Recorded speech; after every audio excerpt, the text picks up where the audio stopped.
Dieu veille sur ceux qui le craignent, qui mettent leur espoir en son amour, pour les délivrer de la mort, les garder en vie au jour de famine.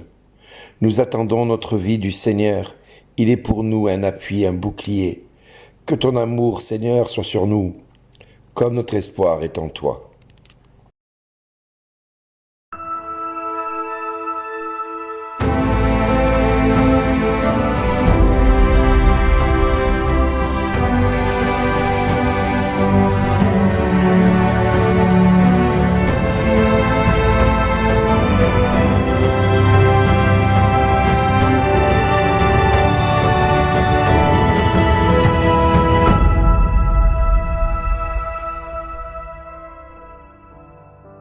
Bonjour les amis, l'évangile encore va nous parler de la résurrection du Christ, parce que nous sommes dans l'octave de Pâques.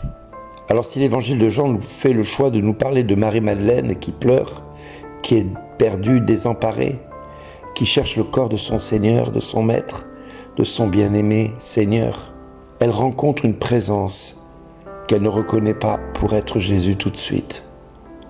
Il faut qu'il l'appelle par son nom Marie pour que tout bascule en elle. Oui, cette scène peut nous rejoindre profondément, car combien d'entre nous sommes-nous et combien de fois dans nos vies même sommes-nous comme Marie? Nous cherchons Dieu, mais nous n'arrivons pas à le reconnaître. Nous sommes aveugles, pourtant nous avons des yeux mais nous ne voyons pas, des oreilles mais nous n'entendons pas. Nous sommes enfermés dans nos peurs, dans nos angoisses, dans nos craintes, dans nos deuils, dans nos inquiétudes de toute nature. Et pourtant le ressuscité est bien là, bien vivant, mais il se révèle souvent dans la simplicité d'une parole, d'une rencontre, d'un événement inattendu, comme je vous le disais tous ces jours-ci. Aujourd'hui encore, le Christ appelle chacun de nous par son nom. Et dans les actes des apôtres, Pierre proclame avec force « Convertissez-vous ». Si bien que le peuple, après avoir entendu cette parole, ont les cœurs bouleversés et demandent « Mais que devons-nous faire ?» C'est une question essentielle, voire même existentielle. Une rencontre avec Dieu n'est jamais seulement une émotion. Elle appelle une réponse, une décision, un changement de vie. Une conversion, c'est pas devenir parfait du jour au lendemain, non. C'est accepter de changer de direction. C'est revenir vers Dieu, faire un pas concret. En fin de compte, tout comme le psaume nous rappelle cette parole qui nous dit « La parole du Seigneur est droite, toute son œuvre est sûre. L'amour du Seigneur est sur ceux qui espèrent en lui. » Autrement dit, Dieu est fidèle, même quand nous ne le sommes pas.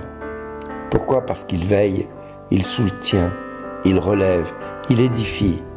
Oui, le Seigneur nous manifeste sa présence sous forme de 3 étapes. Reconnaître cette présence de Dieu dans notre quotidien, comme Marie-Madeleine. Nous sommes invités à ouvrir les yeux. Aujourd'hui, cela peut être un moment de paix au milieu du stress quotidien. Une parole qui touche profondément notre cœur.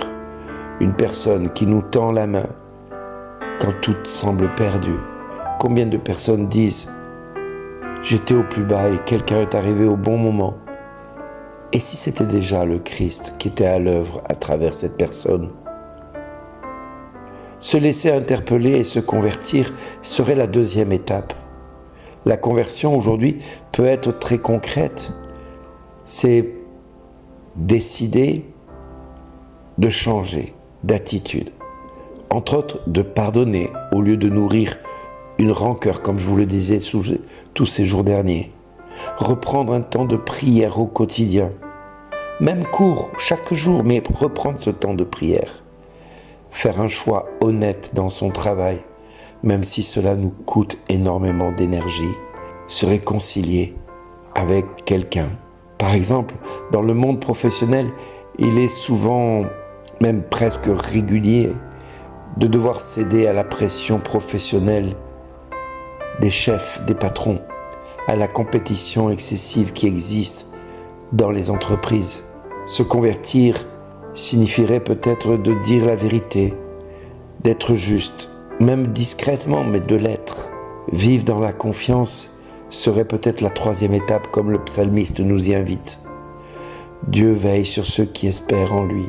Dans cette société marquée par l'incertitude du quotidien, les crises de pouvoir, l'instabilité géopolitique, les peurs face à l'avenir, le chrétien est appelé à vivre autrement, non pas dans l'angoisse, ni dans les peurs, mais dans une confiance active en ce Dieu tout-puissant.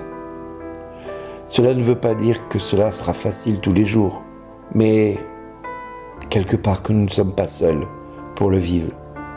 Non, Jésus est là, il est bien présent. Alors, demandons peut-être à Marie-Madeleine de nous venir en aide, elle qui passe des larmes à la mission. J'ai vu le Seigneur. Elle est devenue témoin. Pierre appelle à la conversion des milliers de personnes qui répondent présents. Ce Pierre même qui avait renié Jésus, qui avait peur des Juifs, va être capable d'interpeller le peuple. Et le psaume qui nous rappelle que Dieu est fidèle. Alors si aujourd'hui, chacun peut se poser une simple question: où suis-je dans ce chemin?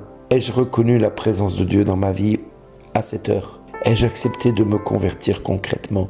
Est-ce que je vis dans la confiance ou dans la peur? En fin de compte, où est-ce que j'en suis réellement? Posons-nous la question.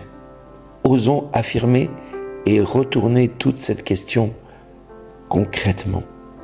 Le Christ qui est ressuscité nous appelle, chacun par notre nom, à nous de répondre comme Marie, non pas seulement en parole, mais par une vie qui se décide à suivre le Christ et à suivre ses commandements, à mettre en pratique cette parole, à la vivre, à l'incarner dans le quotidien. Le Christ ne cessera pas de nous appeler et c'est à nous d'y répondre. Me voici, Seigneur, je viens faire ta volonté. Alors nous allons prier pour notre pays, mais notre pays a besoin de nous. Il nous incombe maintenant d'accepter de se convertir, d'accepter de revenir de nos chemins de perdition, d'égarement, pour le suivre, lui, l'unique Seigneur, celui qui veut nous donner la vie éternelle. Acceptons de changer pour espérer voir aussi notre pays changer d'attitude. Jésus, sauve ta France. Ô Jésus, notre Seigneur et notre Dieu, vrai roi de France, vois la France, la fille aînée de l'Église, qui t'appartient.